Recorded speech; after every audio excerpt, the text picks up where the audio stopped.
All right, and welcome inside episode 69 of Breaking Bats, presented by Not For Long Media. Nice. We are joined by a new co-host of the Breaking Bats podcast. If you listen to last week's podcast, you will recognize this voice and face. It is Kait Maniscalco. She has, in a very short amount of time, gone from guest of the pod to now the newest co-host of the pod. So, Kait, let's give a big round of applause, everybody, for the new co-host of the Breaking Bats pod. Kait, how are you? I'm doing great. Thank you guys so much for having me. I'm so excited to get started, talk about baseball. Me and Justin have a lot of stuff planned, so can't wait to be here. I'm super pumped. I feel a lot more relaxed this week now that I've spoken to Justin more than just one other time. So I'm ready to go. I'm ready to get started. I should note that she is joining us as a co-host, but Brian O'Grady, the namesake, the godfather of this pod, this does not change anything with him.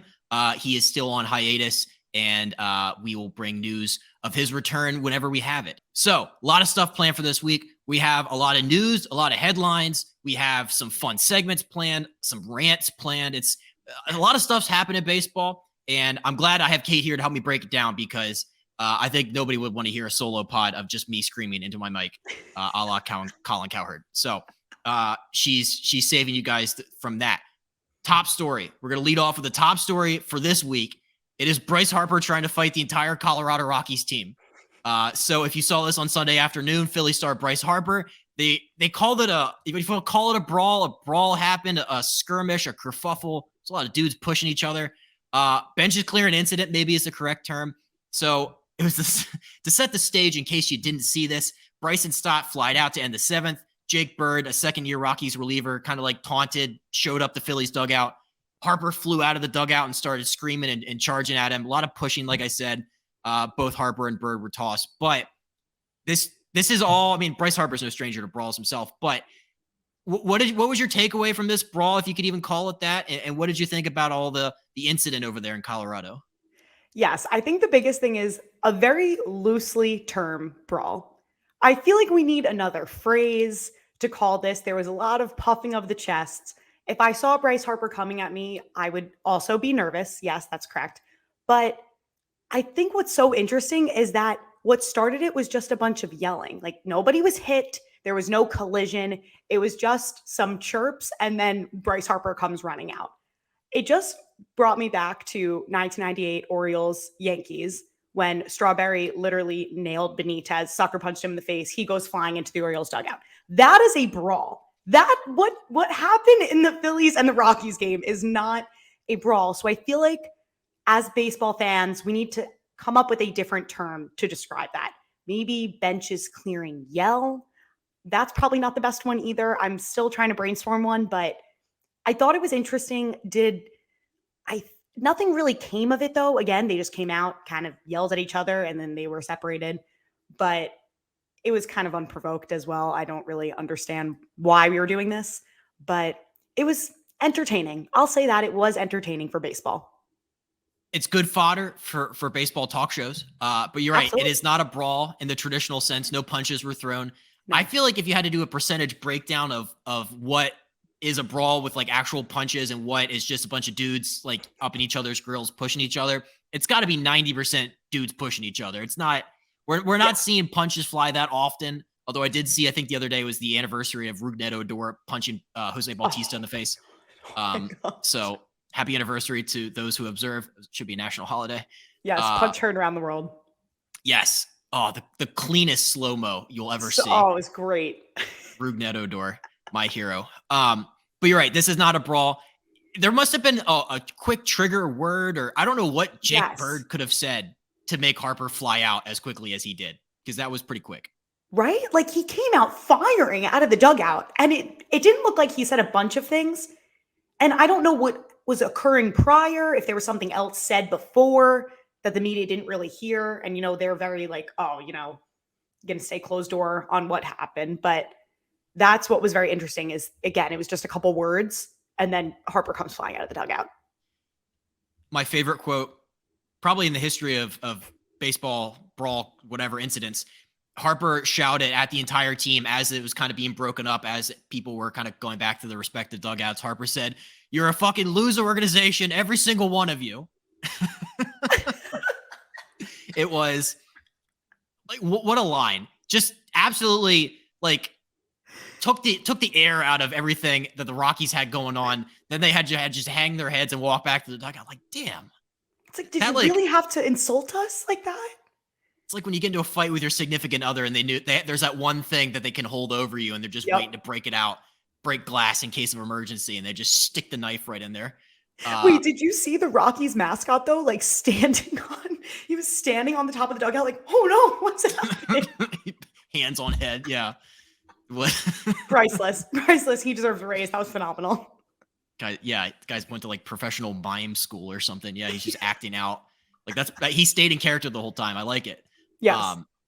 But to kind of dig deeper into the point of, are they a loser organization or not? It got me thinking, because like Colorado, you don't hear a lot about them. The only things you hear is like 10 years ago, they had Tulo and Cargo and they had a lot of runs scored. But I looked and they haven't won a full playoff series since 2007 when they went to the World Series. Do they have a point? Are they a loser organization? I feel like that was a low blow. I do. I wouldn't say they're a loser organization, but it's difficult when you can't put up a team that can be competitive and consistent every single year. Like those stats are also slightly off topic on this, but I was thinking how in MLS, some of the teams, not in MLS here, the soccer league across the pond over in Europe. Premier League? The Premier League, yes. Oh my gosh, thank you. We'll just, in the Premier League. I don't know much about soccer. So in the Premier League, they send teams down when they're not doing well. So I don't know. Relegation. Yeah, like should maybe the Rockies and the A's get the boot down to AAA and we bring up some of the other teams, bring some more competitiveness in baseball? I don't hate that at all. Right? It's the Rockies, you don't hear, like, they just don't make baseball news. And like, I know they beat the Cubs in that one game wild card in 18, and that was kind of cool. But like, I was looking at like their roster and like their daily lineup. Like, we're gonna play a fun game called Name 3 Rockies. Name three from the starting lineup yesterday. Name 3 Rockies. Definitely can't. How many can you get? You know a couple. Oh, Chris Bryant. I can get one. Yep. I think I can get one. I think that's only because like it's just hilarious that he signed this big massive contract in Colorado when nobody saw that one coming. But yeah, it's no offense to these guys. These are all like Charlie Blackmon's still there. They could have traded him. I don't know why he's still there, but their lineup, it's a lot of older dudes. Mike Moustakas is there, so that's fun. But yeah, I don't know. They just sneaky. Like whenever we talk about the most irrelevant franchises in sports, it's always like the Sacramento King until this year, but it's always like the Sacramento Kings, like the Oakland A's, the Tampa Bay, like the ones that like nobody talks about. Colorado might be sneaky up there. Yes. Again, you're right. They're just not in the news. Like, I wonder how those beat writers get any information out on a daily basis. They're trying, but this must be great for them because they're finally like, yes, national coverage. Well, this probably isn't the national coverage they wanted, but they get to write about something. They get very excited. They're like, oh, this is great. Great news. The columns on The Athletic, I'm sure, were popping. Yes. On the Rockies beat. But yeah, I don't know. It just got me thinking about it because there really hasn't been that much cool stuff in Colorado. And it makes me sad because like it's a great city and it's like they have cool uniforms. I love the color purple in uniforms. So it's like, I don't know, it could be so cool. Yes. So yeah, just a low blow by Bryce there. That was top story, but I did want to transition into the next top story. We're going to do a little devil's advocate for us. It has to do with Aaron Judge of your New York Yankees. At his game Monday night against the Toronto Blue Jays, 8th inning, he was up there at bat, and the Blue Jays cameras kind of caught him like taking a quick peek, full eyes to the other direction while he was hitting. And then like a couple pitches later, he blasted like a 470-foot home run. And it was a little fishy. And then the Blue Jays broadcasters, Dan Shulman and Buck Martinez, were kind of like, oh, is he looking at the catcher? Like what's kind of going on here? Something was afoot. And it's caused a lot of scuttlebutt across baseball today. But I did want to start with you, though. Was something fishy happening? Absolutely not. Absolutely not. And I think it's honestly ridiculous that the broadcaster said this. Aaron Judge, actually, I just looked before we came on the podcast today. He spoke to the media. Brian Hoke from The Athletic tweeted out and said that Aaron Judge said, I do have some choice words for the broadcasters for saying that about me and having accusations, but I'm not going to say anything. Choice words. But no, he was not cheating. And I feel like people automatically think if somebody does anything, any slight movements in baseball, it's like, oh, he's using a sticky substance. Oh, he's looking at someone's banging a trash can or something's happening. If Aaron Judge can pick up something from the first baseman, the right fielder, or the first base coach picked up something and is relaying that to the hitter, that is not cheating. I don't know why people automatically assume, oh, get him out of there, he's cheating. And if you listen to when the Blue Jays announcers were talking about it, they were like, oh, that's really suspicious.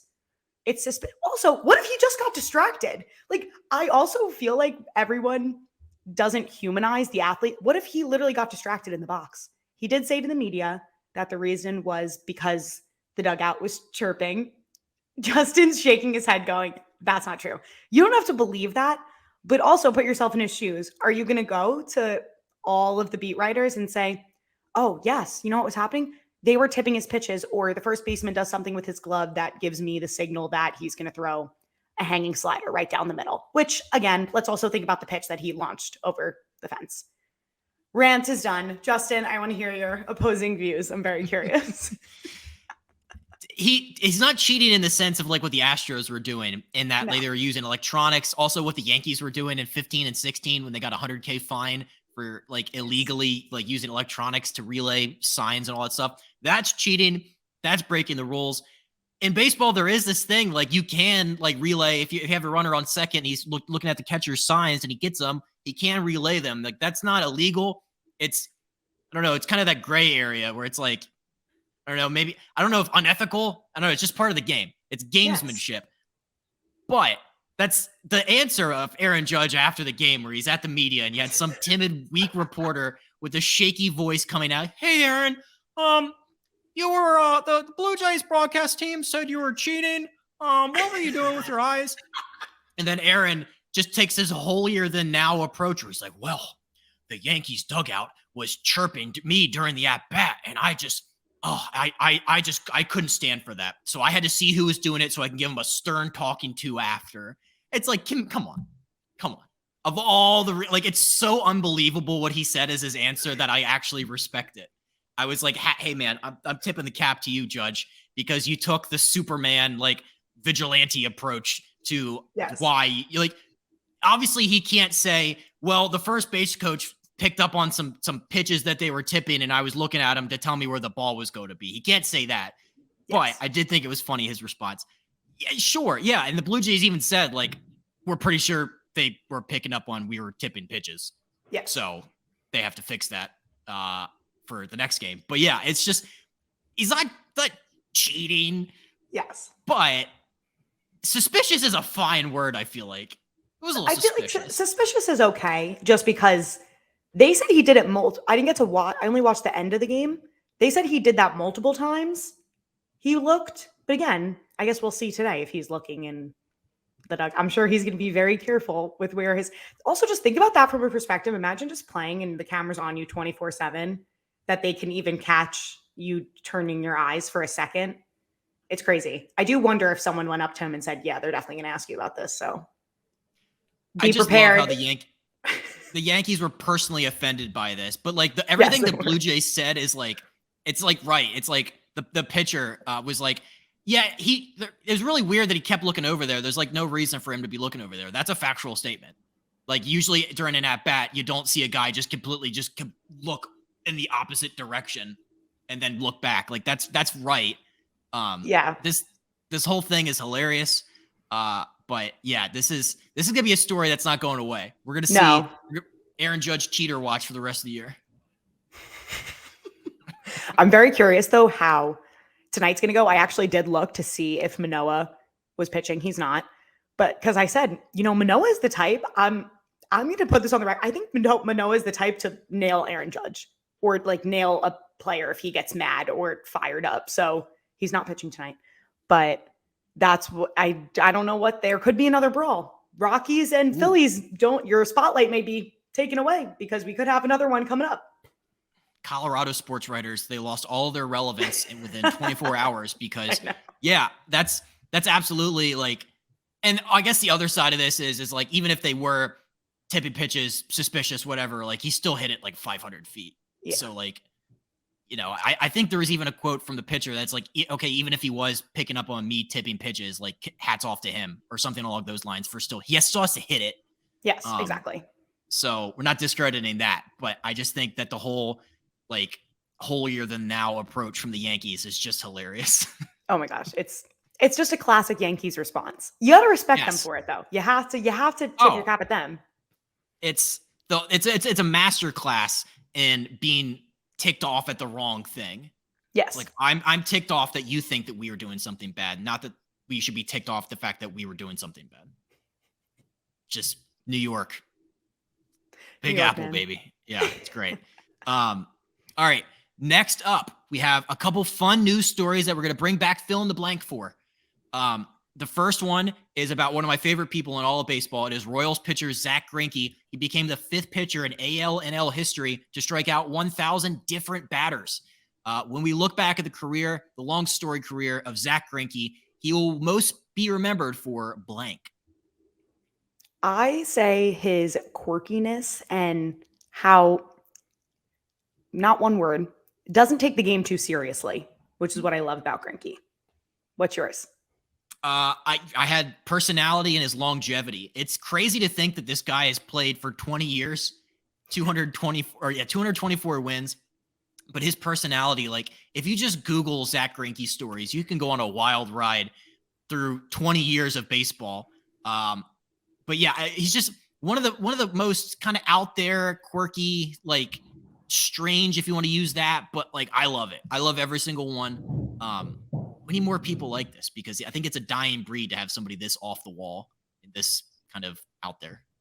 Yes, absolutely. Like I even saw recently, he was calling his own pitches. He has always apparently liked to call his own pitches, and he has a very good relationship with his catchers. But this year, there's actually a video of him, and I'm sure there was something else to it, but it shows him calling his own pitch and then shaking himself off. And then, so it's like he changed his mind in the middle of his decision. He's awesome. And then also when they asked him, how does it feel? This is a huge milestone. He said, it's pretty neat. That's it. It's neat. Great word to use for that type of accomplishment. I have 3 that I was found after. It didn't even take me that long. Like I said, you Google Zack Greinke stories on the internet. Here's 3 of my favorites. When he was called up to the big leagues for the very first time, it's supposed to be this like whole big celebratory, like, congrats, you made it through the minors, you're going to Kansas City. He asked his coaches if instead of doing that, they could send him down to single A ball because he said he always wanted to be a shortstop instead. And they were so confused. They were like, Zach, what are you talking about? You're about to go to Kansas City to be a starting pitcher. He's like, what if? Nope. No. What if we try something different? Yeah. I can only imagine the look on their faces when he said that. Yeah. One of my all-time favorite ones is just when he was asked about like what he would do after he's done playing baseball. He said he either wants to join a front office, which is like, okay, that's pretty reasonable. Or he said he wants to cut grass because he said you're outside all the time. You make your own hours. It's flexible. It's just, he just wants to be out there cutting grass. He's not about the spotlight or the limelight. Zach just wants to be outside and just be quiet. It's remarkable how successful he is. And also, if you hear any of his teammates or even just players in the MLB, their stories about him are so funny. Like, I think there was an inter-squad game where he hit one of his players and like in spring training. And then they were back at the hotel and they said, did you hit me on purpose? And he goes, yeah, I just I can't give you all of my best pitches. I need to save them for other people so they get a chance to face me too. Like, who says that? He's just hysterical, comical, and like is not even trying to be. It's just his personality. They're all fantastic. I have one last one. This is one of my all-time favorite ones. It was going around as a meme. I can't remember. It might be this spring training or their spring training before. It was when he came back to Kansas City for this last time. But it was like spring training. Like a little kid came up to him and was like, hey, can you sign my ball? he walked all the way, like he came like across the field to sign this kid's ball. He took the ball in his hand and he threw it as far as he could in the other direction away from like where they were standing. And the kid's like, "Why did you do that?" And he's like, "For my amusement." And then he walked away. This was last year. This was pretty recent, I think. Yeah. I remember the story coming. Yeah. So funny. So funny. Zack Greinke is a gem. Just all the cliches. Protect him at all costs. I don't want this man to retire. Because when he retires, he will never be heard from ever again. No, absolutely not. He will go into the Fortress of Solitude and cut grass with all of his money. He'll be like sailing the world. Yeah. We'll never see him again. A one-man boat trip across the Atlantic or something. Yeah, that's the only time you hear from him. Breaking news, Greinke is in Australia surfing with a bunch of dolphins. He's gonna have like super long hair and an awesome tan, and it's just like that's what happens. This is what Zach always wanted. That's fantastic. The next one, we're bringing it back to the Yankees because the Rays and Yankees have played some incredibly close games in their rivalry this weekend. They split a 4-game set. 3 of those were decided by 1 run. There's a lot of nail biting going on in those games. One word though to describe the Rays and Yankees rivalry. What would you say? I'm going 3 word. I'm breaking all the rules. I'm sorry, Dustin. I'm going never say never for this one because, especially in this series, it was a lot of up by 6 runs, down by 6 runs, up by 4 runs, just constantly back and forth. I remember quite literally, was it last Saturday when the Rays came back and won it? Yes. The Rays came back and won it 9-8. It was 6-0. It was when Garrett Cole was on the mound. It was 6-0. And I literally went into the shower, come out of the shower, and the Rays are winning 7-6. And I looked at my dad and I said, I don't understand what happened. We were just winning 6-0 with our ace on the mound. I don't understand. But that's mine. Never say never. What about you? I just like intense. Yes. These games, like, I think somebody might even said that they're always like game 7s. Like that one on Sunday, it just felt like a game 7 of a World Series in mid-May. Because there's all these big moments that come out of them, like Harrison Bader diving in the gap or Anthony Volpe just small balling it, scoring a run. Like there's like these thing, and also just Jason Adams' face when he thought that he gave up the Aaron Judge home run there. Yes. All time. Why isn't that a meme? Why haven't people memed that yet? We just had telepathy. That was exactly what I was going to say. That should be a meme right now, or like a TikTok that people are saying like when this happens. Right. Because he did the whole. Like, it was yikes. very, very dramatic. Like you're right. I haven't seen that on Twitter. Why? I don't understand why that hasn't been. We need to get on that. We're going to start. We're going to start that. We're going to start it. Yeah. Jason Adamine. Yeah. That guy's nasty. His slider moves like 3 feet. Yeah. Yeah. Big, like, I think this is also just like one of the most underrated rivalries in baseball. I don't know if you can call it underrated because like it's the Yankees, but like it's pretty even. Like because like last episode I was like, I feel like the Rays own them. I think I was mistaken. I think the Rays have owned the Orioles for a long time. Yes. I think there was a year the Rays won like 75% of the games they played against Orioles or something. Oh, wow. So I looked it up. Last year, Yankees 11 wins, Rays 8. Year before, Yankees 8 wins, Rays 11. Wow, that's actually very close. They're trading blows. Yeah. So yeah, it's just a fun. I'm just sad though because I feel like they've already burned through most of their scheduled games against each other already. Yes. I don't know when the next time they play is. I don't think till either September, maybe. It's late. Yeah. It's a while. I know. Why does Major League Baseball do that too? We play them back to back in 2 weeks. No, spread them out a little bit more. The Yankees don't play the Astros until August. Is that crazy? Isn't that good though for the Yankees because the Astros have their number? Well, yes. It's very good for the Yankees, but I think it's so weird that we play or even the Twins. We play the Twins 1 week. We need to go over that too in a segment one day. The fans saying we as if they're on the team. Yeah. Yes, let's see. We play, then we play them, and then we got them. I'm actually a member. On the team? Yeah. You're on the team? Okay, yeah. Every comment on TikTok, yeah. It's so funny. But yes, it's like they played the Minnesota Twins, and then the next week they played the Minnesota Twins again. Switch it up a little bit. I don't know. Just a thought. we talked about this a while ago when they announced like the MLB's balanced schedule for this year. Like I love it. They get some weird interleague games. I was watching Royals Padres last night. That's awesome. See, that's cool. It was cool. Yeah. I mean, it's cool. But it's it's cool in a moment. It's teams get to play teams that they don't normally play. And I like that, but it does. I don't know. 19 against the teams in your division just felt like a lot. Yeah. It's because then you hit the playoffs and it's like they've already seen us so many times. They've seen all this pitcher multiple times. I feel like it's almost like a disadvantage. And also, it's just not fair when you're beating up the bad teams in your own division. Like that, there's been years where Tampa has made the playoffs solely off of the backs of the Orioles. And like, teams if you have a bad team in your division, you're really pissed off. You're like, oh, we have to spread it out. We can't just play, the Nationals 20 times. It's a bad luck of the draw. The poor low teams. I feel bad. Yeah. The NL East was pissed. Like, we would love to play Miami and DC every game if we could. Oh, of course. Nope. You have to go spread it out. Go everybody. AL West. Sorry. Have fun. Meanwhile, the AL East is like, thank you. Oh my gosh, don't make us play each other anymore. Yes. Get rid of that and then just make us go play some of the other teams out west or something, which is cool because like if you're a fan and you get to look at tickets for like games that are coming to your city, it's like Dodgers and Orioles or like I don't know. There's just teams that you don't normally like. Mariners are like going all over. I don't know. It's fun. It is fun. But back to the Yankees for a second because I might just become an Anthony Volpe stan now. Everyone doubted him in the beginning. I will never forget Yankees Twitter. There were so many memes saying like, oh, we said this was the new coming of Jeter. Guess not. Send him back down. And I remember thinking, one, he was 21 when he got called up. He's a baby. It's like that TikTok sound. He's just a baby.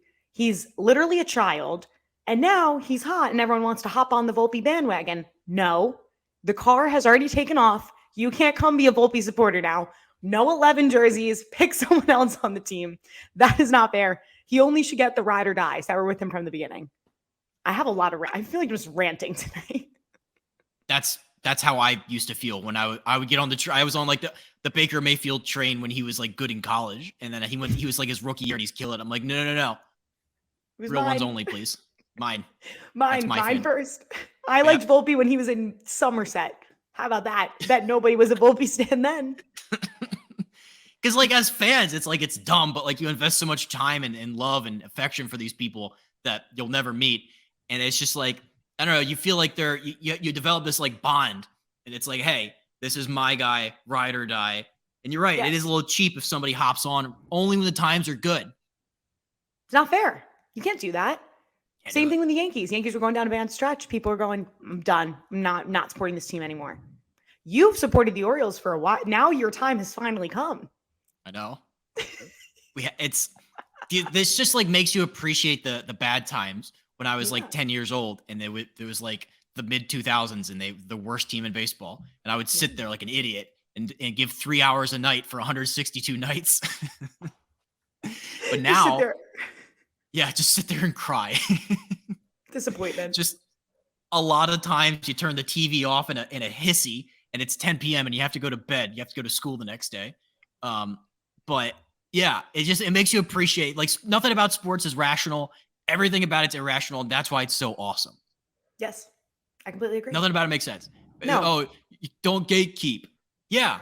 That's the best part of sports is that you do get to gatekeep. We get to gatekeep what jerseys you can wear with the numbers and the names on the back.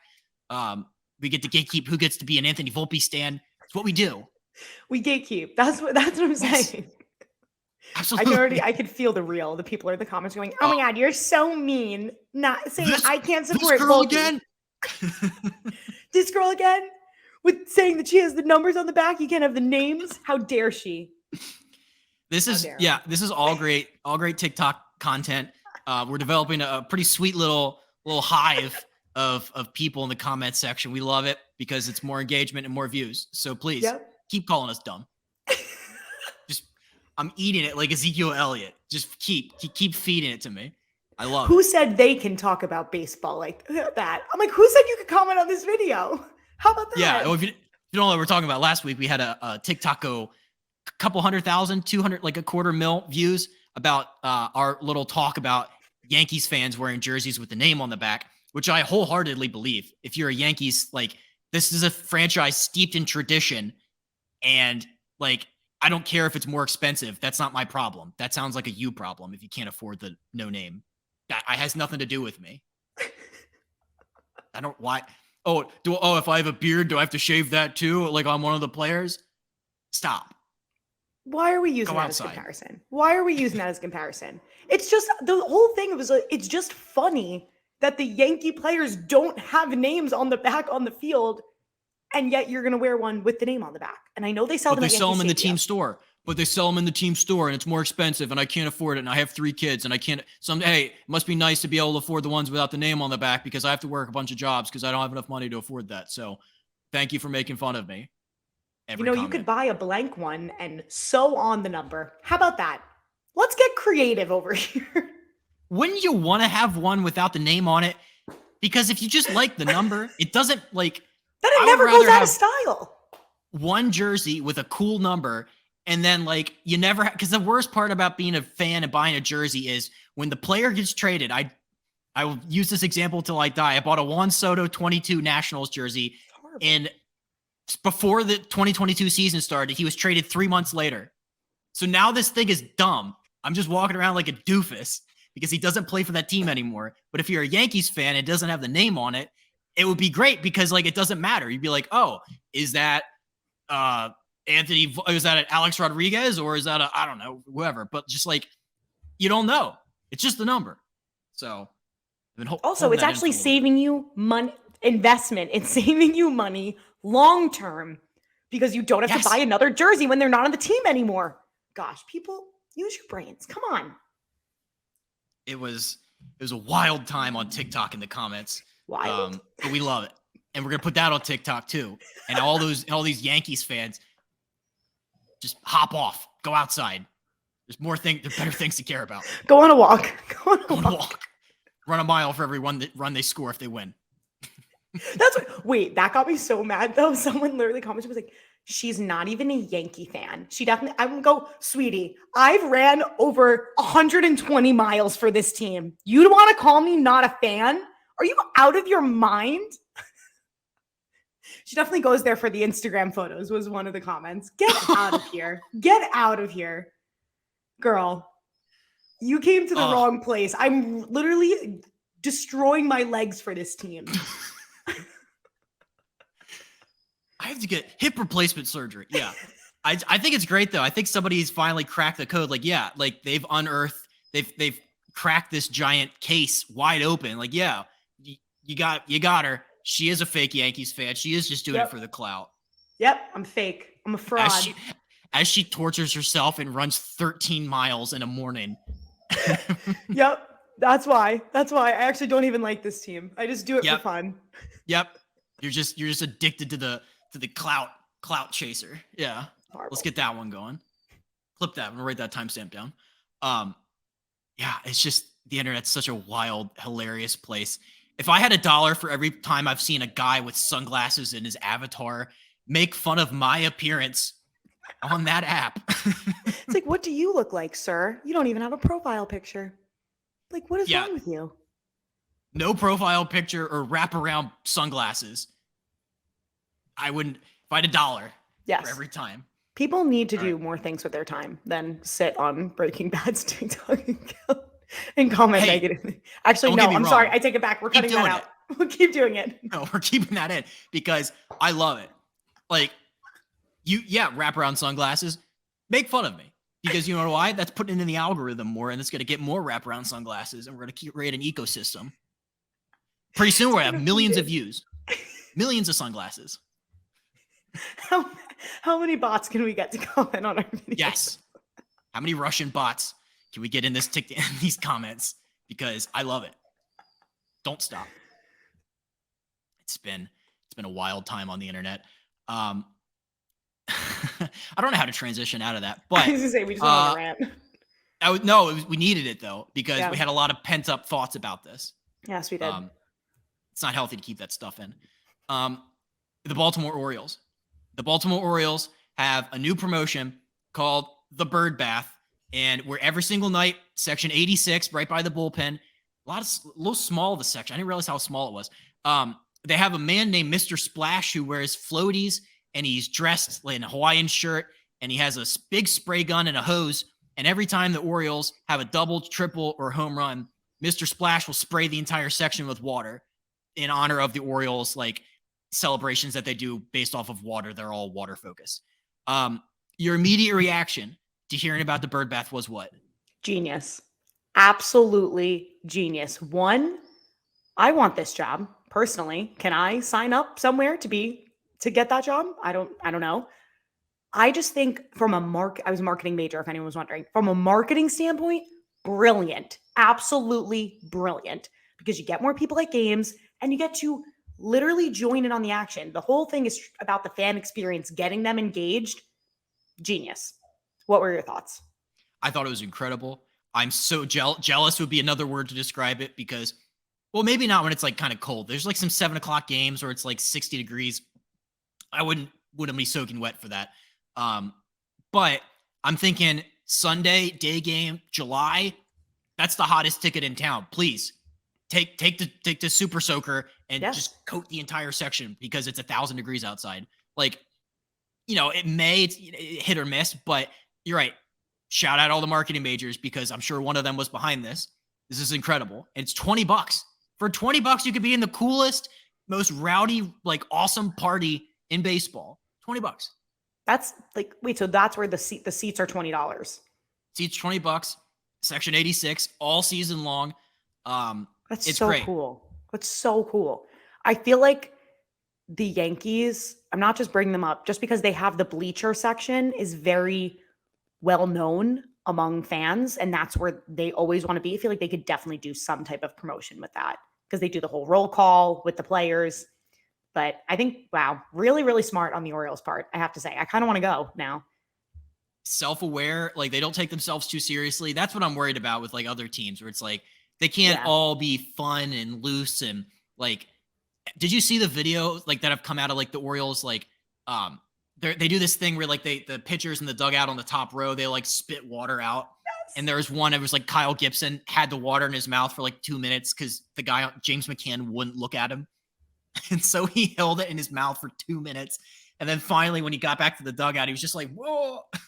Like, it's phenomenal. It's literally like, exactly. They're so laid back and they're so fun to watch. And again, it's very on brand with them. It's all about the water. For some reason, they're very dehydrated, as Adley Rushman said. It's all about They're hydration enthusiasts. That's why they do the Homer hose, because they have to quench the thirst after running around the bases. It's the best. I think every team should be like this. Don't take yourself too seriously. You're playing a kid's game. Yes. It's supposed to be fun.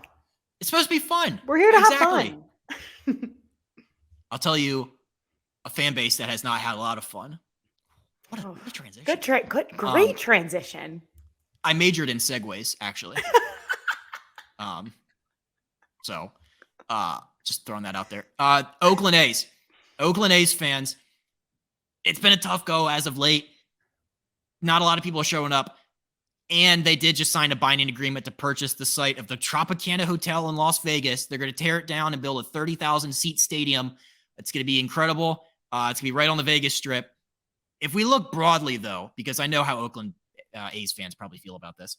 If we look more broadly and to go baseball fans in general, what kind of emotion should they be feeling? This was a blank day for baseball fans in general. I feel like exciting. It's good. It's a step in the right direction. I just feel so bad for Oakland A's fans. And I keep messing this up. Okay. I remember Ben Verlander was on a podcast and he said the A's stadium was beautiful, like phenomenal. One of the best ones he ever played at when he was in the minor leagues and he got called up a little bit. And he thought that was incredible. So I feel like all the players, it's been so disappointing for them too, because they play in front of no fans on a daily basis because they don't invest in their players. They don't go for longevity. And now maybe they move to Vegas. They get a whole new market of fans. They're at the center on the Vegas Strip. I think it's exciting. What do you think? I think, Yeah, Oakland A's fans, obviously aside, for general baseball fans, I think it's a great day because you're moving. You're right. You're moving to a market that already has the Golden Knights, who kind of like set the standard for just they have giant crowds. They have all these fun entertainment. They make it a whole experience. And then you have the Raiders show up. They build this gigantic Death Star, awesome stadium that the NFL is using for all of their stuff. And it's like, yeah, the market has already proven that it's not that big of like a transient city. They do have consistent fans that show up week in and week out, in addition to the tourists that come in and just lose all their money and, go home at the end of the week. There's enough of a demand there for another sports team, and I think the market can sustain that. They're going to build an awesome stadium. I just think it's weird that they have to like tear down like a functioning hotel. I love how they just like I've been to Vegas. It's kind of weird that they're like, yeah, it's this giant hotel. We're going to tear that down and build something there. I don't know. That was the one thing that was weird to me. But for Oakland, you lost. The Warriors moved across the bay to San Francisco. The Raiders, like I just said, moved to Vegas. The A's are about to move to Vegas. It's tough. I think they should. I don't know where they should be mad at. Should be mad at the city. Should they be mad at the teams themselves? I don't know. There's a lot of blame to go around. I haven't decided who to put that on yet. I feel like it's a lot from the city just because it's been a trend for all major sports teams. But I mean, again, the team, like if you would have invested in your players, you'd get more fans at games, you'd get more revenue, and everyone would be happy. But you don't want to. I don't understand why. I went back and I looked. They're dead last in average attendance this year. They're averaging 9,000, which I don't know how they have that many. And I went back and I looked, and I took out the 2020 COVID season. And the last time they were not last or dead last in average attendance was 2019. And I was like, what happened in 2019? They won 97 games and they went to the playoffs. So that's what it takes for them to, and they were still 24th in average attendance that year. So jeez, you're right. There is a correlation between, hey, this team wins games, let's go. And this is the worst thing I've ever seen. This isn't even baseball. They're really bad. I don't want to go. That exactly. Like there's a huge difference with, they're not a great baseball team, but they're average, you know what I mean? And they have really good promotions and it's fun to go. And then they're going to lose every single game. Why do I want to go sit in the blazing sun? Yes. And watch my team lose. Those pictures are funny though. There's 8. There was a video where there was like 10 people before the game. And like the people, like they moved down from the upper deck to go stand in the middle of the concourse. And then like an usher lady walked like 100 yards to go tell them to leave. Like, you can't stand here. I'm like, lady, there's 10 people here. Let the people that paid come in and just stand wherever. Let them play second base if they want. Do they get to sit wherever they want, you think? Apparently is not. It just like a free-for-all? If that lady's on the prowl, that usher, she is making sure you're in your assigned seat. All 12 of you at the stadium, get to your seat right now. Yes. What? No moving down. That makes me mad because you know what? It's also annoying. I keep going way off key on this, but you know when you're watching a baseball game and then the seats right behind home plate, there's a bunch of empty ones? Bring someone from the top down. That's not fair. Wouldn't you want those filled? But I'm thinking, so now I'm just picturing Oakland A is literally there, no one being there. It's like, no, you have to go sit in the 200 level section, even though all of 100 is open. Sorry. You should have paid more.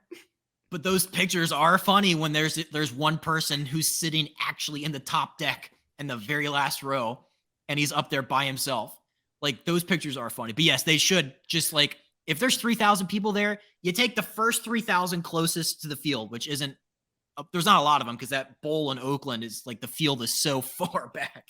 Yeah. But yeah, they should fill that in. I don't know why they don't. Right. I hope the Oakland A's get some rebirth. It was funny. There was a social media position opening for them.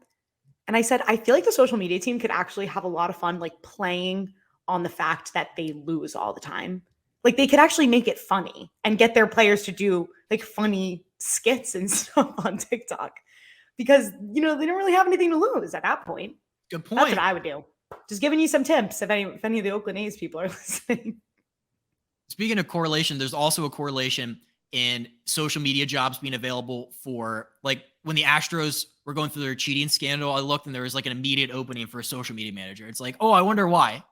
Wonder what the outcrying of social media is all tweeting all at the same time at the team.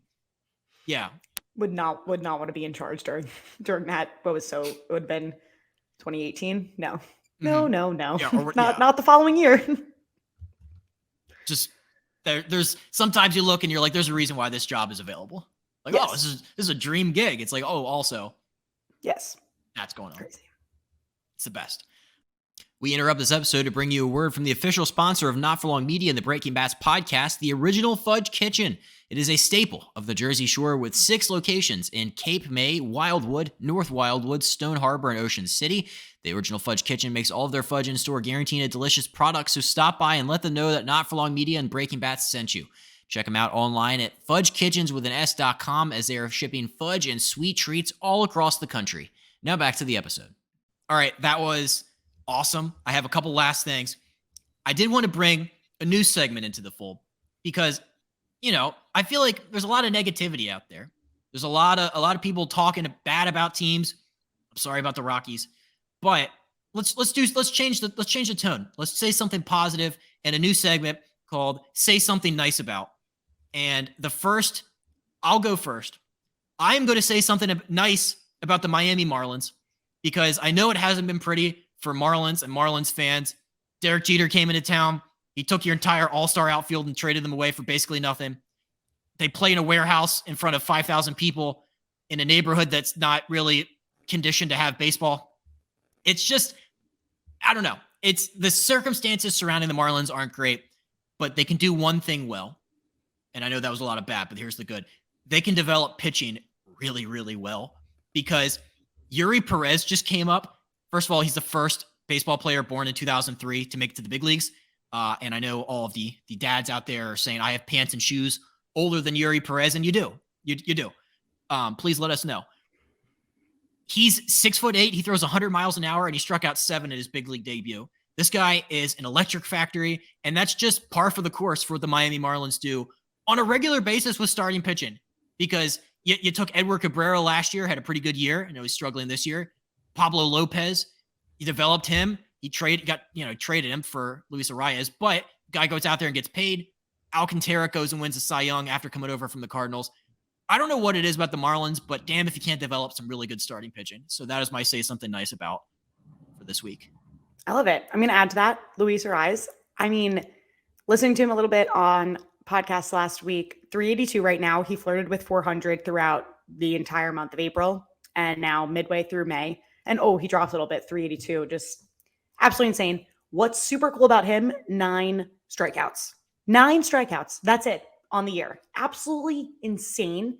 And what you can appreciate about someone like that is he's not doing all this launch angle, exit velo, worrying too much about that. He's actually just a consistent hitter that's going up and trying to get on base. And he's doing a fantastic job.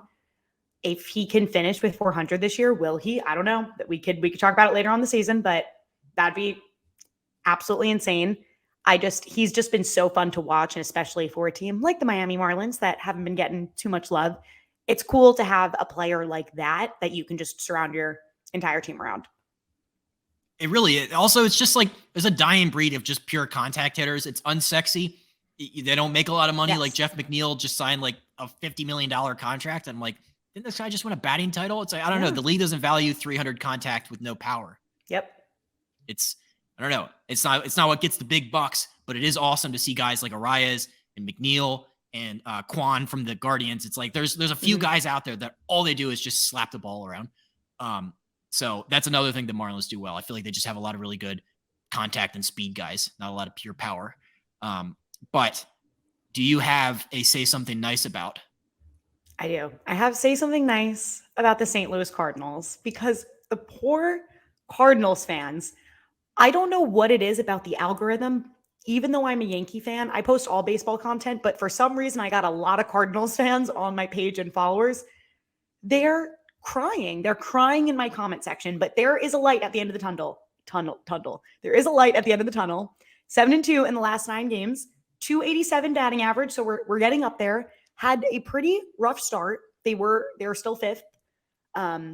But could this be the brink of a little bit of a comeback? It could be. We don't know. but it's giving them some hope. And I feel like when you're doing this poorly, when you're expected to be number 1, number 2 in the NL Central, and now you're dead last, and this type of, winning streak, that could bring some momentum. Swept the Red Sox, it's going to be okay. And the Red Sox are a very good team. Not you swept the Oakland A's or you swept the Rockies, you swept the Red Sox. So that is say something nice about the St. Louis Cardinals. I'm excited for them. I think it's just unfamiliar territory if you're a Cardinals fan, because we said this for a while. Like, the floor of the St. Louis Cardinals has always been like 80 wins. It's like you could have the worst dog shit team of all time, and at the end of the year, like even if you had the worst season of all time, the Cardinals will still find a way to almost be 500. And like they've been like that forever. Like I don't think they've had a season where they've lost like 100 games. You could look back; it's probably been years. Don't quote me on that. But you're looking at the standings. You're like the Pirates are up there. The Cubs, who they're just kind of been floating around 500 for a while. It's like they're beating our butts every single night. It's like, I don't know. It's you're not in that used to be in that position, but if Nolan Arenado is doing what he usually does, he hit 7 for 14 with 3 Green Monster home runs and 7 RBIs in that 3-game set against the Red Sox. Like, if he's not striking out like at a 50% clip or whatever he was, and he was like bringing the offense down and the team was losing all these games, like if Arenado and Goldie and they figure out the starting pitching, like, they'll be fine. But yeah, they do have to dig themselves out of a pretty deep hole because it is the Buccos year, as we've talked about here before. You're going to die on that hill if that it's the Buccos year. I will. Yeah, I will go down. That's my cross to bear. I think the Pittsburgh Pirates are fine. I want to look back at this when we get to September. Actually, how far do you think they're going to go? I mean, they haven't been like, it was like 2016 or something since they made the playoffs. It was like, people act like it's been years since the Pirates have been relevant. Like, there was a stretch where it was a wild card and a NLDS appearance for a while. So yeah, all that to say, Cardinals fans, get used to being in the basement. You still suck. No. That just brings the whole say something nice thing down. Yeah, we're supposed to be saying something positive about the Cardinals. It's going to be okay, Cardinals fans, if you're listening to this.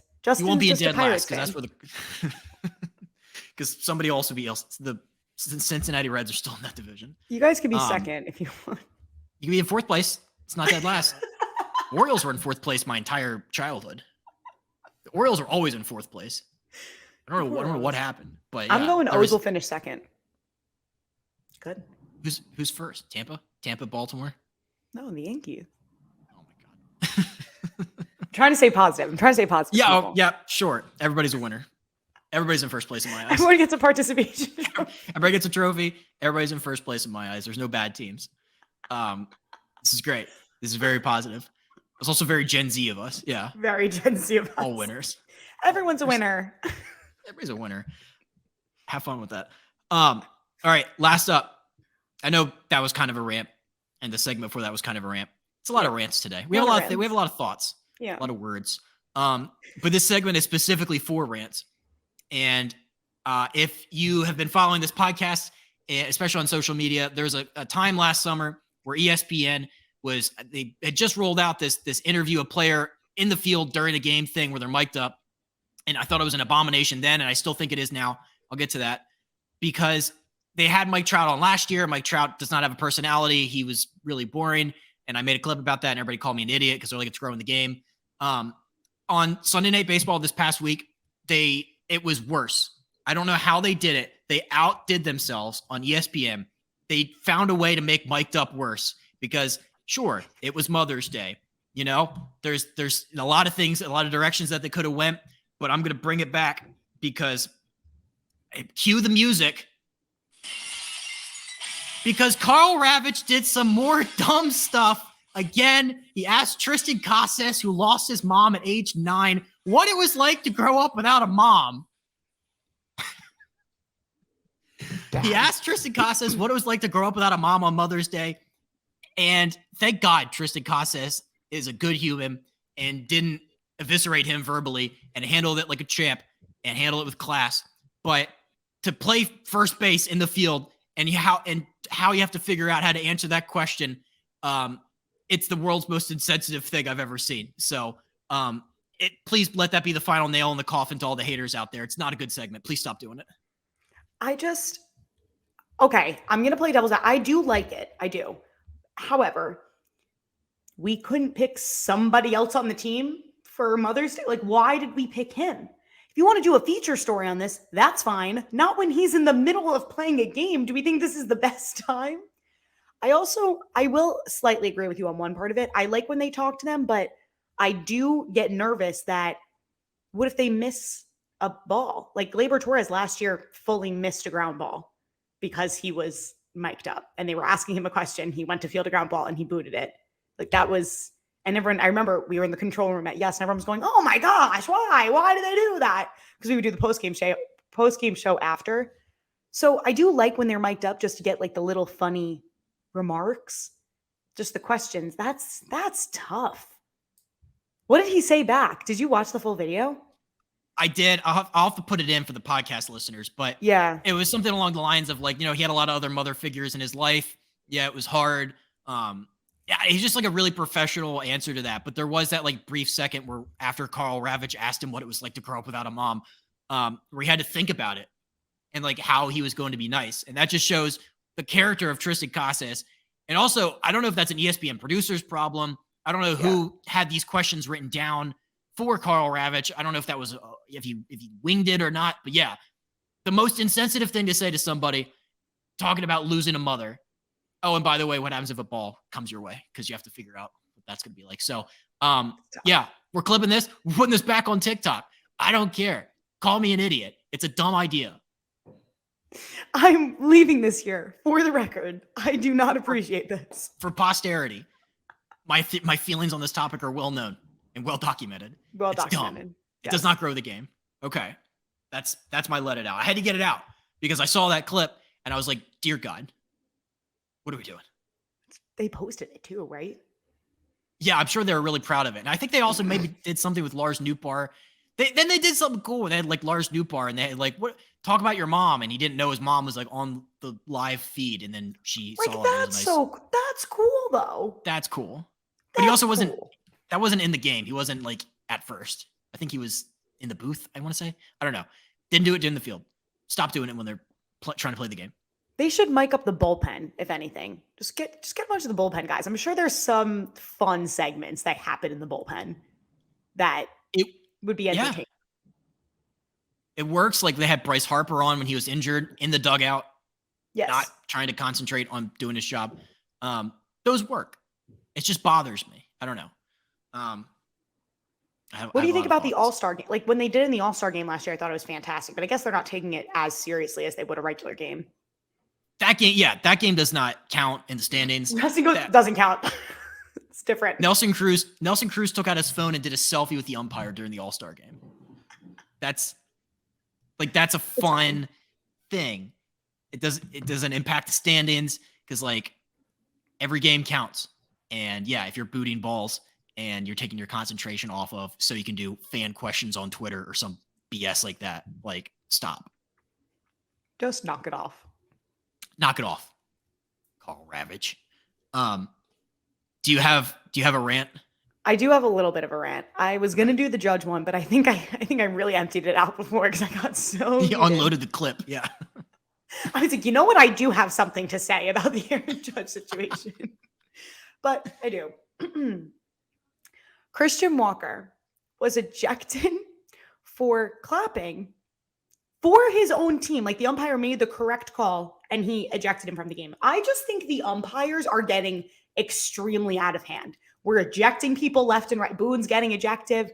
The pitch clock, Justin and I were talking about this when Cody Bellinger came up and was getting the standing ovation from Dodgers fans. And he goes, nope, violation of the pitch clock. Listen, I get we have a lot of rule followers with the umpires and that is your job. But the ejection for clapping for your own team, it took me back to the time Brett Gardner was ejected in 2019 for literally not saying anything in the dugout. I remember when John Boy did the whole lip reading of that, he said, no, Gardner's getting booted. And Gardner literally said, me? What am I getting booted for? I just feel like the umps need to just call balls and strikes. Just do your job. If it really gets out of hand, you can toss him. But clapping in the dugout, what are we doing? Why is he ejected for that? Crazy. That's my rant. I think you forget that when I turn on the TV or when I buy a ticket to the game, I'm there specifically to watch the umpires. It is their show. Why is that a bad thing? Like, I have trading cards of Angel Hernandez and, Tim Timmons. Like, why is that weird that I'm a fan of umpires first? Like, you know what? They're putting on a show. I didn't think about those. They're I didn't performers. think about those. They're performers. You're missing the performative aspects of what umpires do. And I don't know, short-sighted maybe? I don't know. But no, it's insane. Every time there's a big moment, they have no feel. They're like, this almost makes me want to go to robot umps. Actually, no, I don't want robot umps. No, because I would like a little human element. I like the human element. The Bellinger thing really sent me. That was insanity, a violation of the pitch clock. And I think they came out with a rule now after that incident. Like, you have a certain amount of time to take an ovation. Like, what if it's what is Miggy gonna do his last at bat? Is the umpire gonna go, Miggy, pitch clock violation? Get back over there. No one's above the game. He's gonna start with a 1-strike count. I'm sorry. You know what, Miggy? You can take a full lap, but you're gonna be 0-2 when you get back. Just letting you know. Sorry. Yeah, it's like the meter's running. So, do your thing, man. But also, got this pitch clock thing. We're trying to speed the game up. And, that pissed me off when Drew Maggi was in the minors for 20 years or whatever. And he came up to the Pirates and he got a strike called because people were clapping for him. That too. That's what I'm saying. What are we doing? No feel. No. Maybe they're calling it like that because it is the first year. It's the first couple months of this. Maybe they're being a little bit more strict with it to try to set some boundaries or just like expectations. I don't think years from now, with these new rules being in place for a while, I don't think they're going to be like this bad. I hope. I think you're right. So that's the only way I can, be nice to the umpires, respect the biz. Yes. I don't know, it still just pisses me off. Yeah, the Christian Walker thing was insane. I feel like every week there's one just bananas thing that an umpire does. Bananas. It's tough job. I don't know. It's a thankless job. It's a thankless job. It's reminding me of that new teacher that comes in and you have to be really strict in the beginning so that all the kids pay attention to you. I think that's what they're doing with the pitch clock rules. Yeah. The stricter I am, now you guys won't mess with me.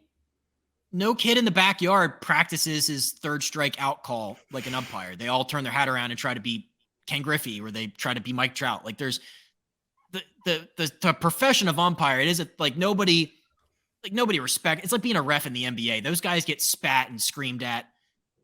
It's like, there's just no, I don't know. They need to do a better job of marketing it to the next generation. They will have to make it so people want to do that job and not just have, Phil Cuzzy and Angel Hernandez and all these guys just wielding this ungodly power. Wouldn't it be cool if like all the former players were umps? That would be cool. That'd be kind of cool. But I don't know. It's like in the NFL, their best referees keep going to the booth, like Gene Steratore and like all of the best, and Mike Pereira, like all of the best like referees. They're like, I can make $20 million at Fox per year to sit here and not get screamed at. I don't know. Maybe yeah.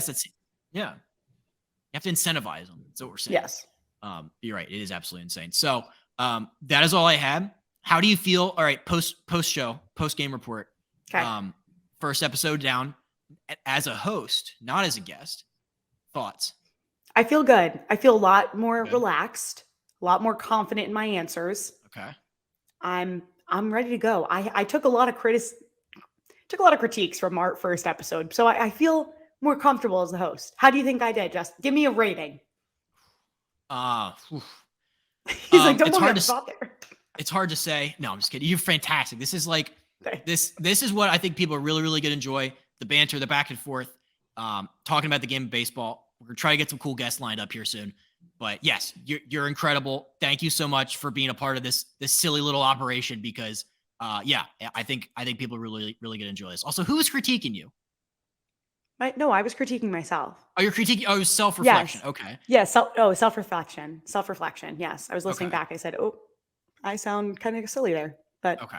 Feel better now. Well, thank you, we'll though. have to work Thank on you that. guys for having me. Please lighten up. Yeah. That being said, we will see you guys next week.